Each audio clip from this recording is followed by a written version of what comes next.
Halo semuanya, selamat datang kembali di sesi bedah materi kita.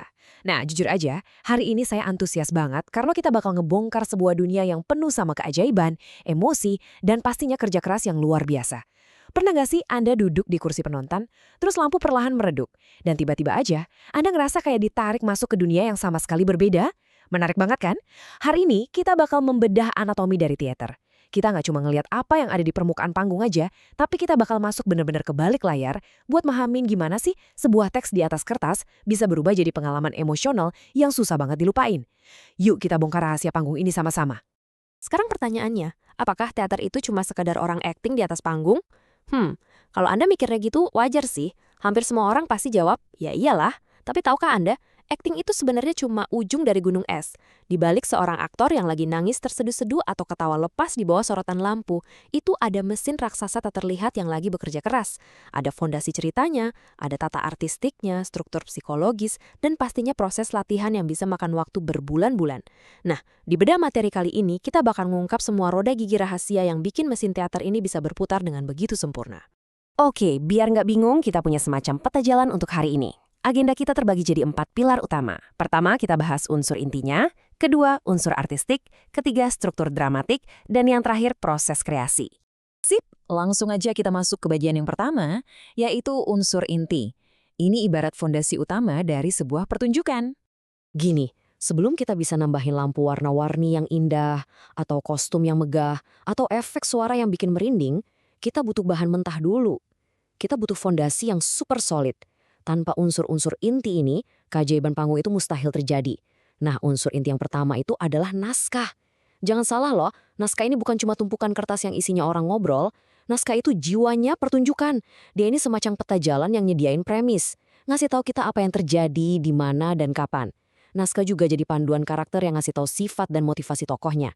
Dan yang paling penting nih, naskah itu alat pemersatu. Sutradara, aktor, penata lampu, semuanya ngelihat ke satu dokumen yang sama biar visi mereka selaras. Terus, fondasi yang kedua adalah aktor. Aktor itu bukan cuma orang yang jago ngafalin teks. Mereka itu secara harfiah adalah instrumen hidup. Di dunia teater, tubuh dan suara seorang aktor itu ibarat kanvas dan cat. Merekalah yang punya tugas berat buat nerjemahin teks mati dari naskah tadi, jadi emosi yang benar-benar hidup. Dan ada satu hal penting yang ngebedain aktor teater sama aktor film, kontinuitas. Di teater, nggak ada tuh kemewahan buat teriak cut, terus ngulang adegan. Aktor teater harus jaga konsistensi emosi dari detik pertama sampai layar ditutup. Bayangin aja, stamina fisik dan mental yang dibutuhin itu luar biasa banget. Nah, unsur inti yang ketiga ini sering banget, bener-bener sering banget dilupain.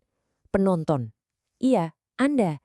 Banyak yang ngira penonton itu cuma objek pasif yang duduk diam di kursi gelap. Wah, sama sekali enggak. Di teater itu ada yang namanya reaksi timbal balik. Tawa Anda, tangisan Anda atau bahkan keheningan Anda itu secara langsung ngasih energi buat aktor di panggung. Anda itu pemberi energi. Anda juga seorang validator, karena pertunjukan itu baru dibilang genap kalau udah disaksikan. Dan pastinya Anda adalah interpreter. Andalah yang menyerap semua simbol visual di panggung dan mutusin makna apa yang mau Anda bawa pulang. Oke, fondasi manusianya udah dapat ya. Sekarang kita masuk ke pilar kedua, unsur artistik. Disinilah kita mulai membangun suasana. Setelah kita punya naskah, aktor, dan penonton, sekarang waktunya kita naburin sedikit keajaiban sensorik. Kita ngebangun dunia yang bisa dipercaya oleh mata dan telinga. Coba perhatiin perbandingannya di sini. Di sebelah kiri, kita punya tata panggung. Tugasnya simpel tapi vital. Ngejawab pertanyaan, di mana dan kapan ini terjadi. Kalau ceritanya tentang raja, ya panggungnya harus ada singgasana. Kalau tentang kehidupan jalanan, mungkin kita butuh tumbukan kardus. Beda lagi sama tata busana dan rias di sebelah kanan, yang tugasnya ngejawab siapa karakter ini. Lewat riasan keriput di wajah, aktor muda bisa seketika berubah jadi kakek tua. Atau baju seragam sekolah yang langsung ngasih tahu identitas karakternya, bahkan sebelum dia ngomong satu kata pun. Terus gimana dengan pencahayaan? Kata cahaya di teater itu bukan sekedar biar panggungnya kelihatan dan gak gelap loh. Ini murni soal memanipulasi fokus dan mendikte mood penonton. Coba lihat tabel ini. Warna biru itu seketika nyuntikan rasa sedih, hawa dingin atau nuansa malam hari. Kalau lampu berubah merah, boom, aura marah, perang, atau ketegangan yang mencekam langsung kerasa. Sementara warna kuning atau putih terang ngebawa energi pagi yang ceria. Kasarnya, cahaya di panggung itu adalah emosi yang bisa Anda lihat pakai mata kepala sendiri. Dan buat melengkapi semua visual tadi, kita punya tata suara. Ini tuh semacam kekuatan magis yang gak kelihatan. Tata suara ini kebagi dua, ilustrasi musik dan efek suara.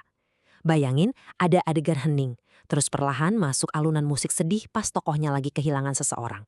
Pasti hati Anda ikut tersayat kan? Atau bayangin efek suara pintu kayu tua yang berdecit lambat, atau suara petir yang tiba-tiba menggelegar. Tata suara inilah yang sukses narik penonton buat masuk lebih dalam, bikin realitas panggung itu terasa 100% nyata.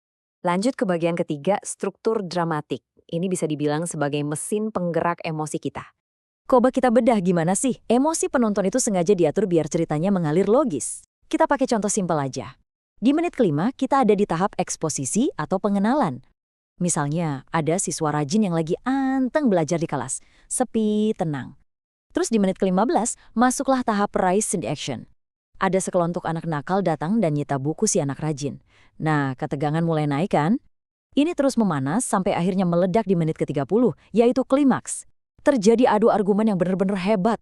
Mata Anda pasti nggak bisa lepas dari panggung.